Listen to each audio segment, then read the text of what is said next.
मोहम्मद रफ़ी साहब ने पहली बार 1961 में लक्ष्मीकांत प्यारेलाल की म्यूजिक डायरेक्शन में गाया। वो गजल था, तेरे प्यार ने मुझे गम दिया, तेरे गम की उम्र दराज हो। और ये छैला बाबू फिल्म का गजल है और लक्ष्मीकांत प्यारेलाल ने इसी फिल्म से म्यूजिक डायरेक्टर के तौर पर शुरुआत की।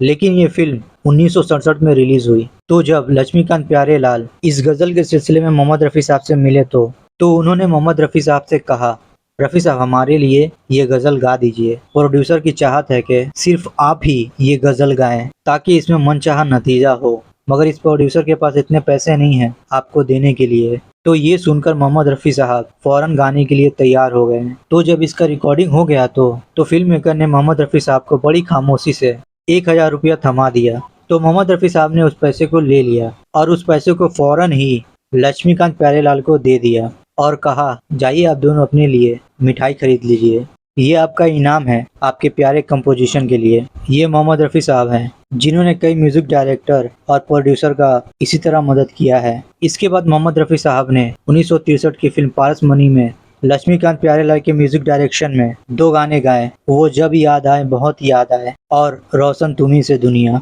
ये दोनों गाने काफ़ी हिट हुए। तो ऐसे मोहम्मद रफ़ी साहब और लक्ष्मीकांत प्यारेलाल की म्यूजिकल जर्नी शुरू हो गई, जो कि मोहम्मद रफ़ी साहब के इंतकाल तक जारी रही। मोहम्मद रफ़ी साहब ने अपना आखिरी गाना लक्ष्मीकांत प्यारेलाल के लिए ही गाया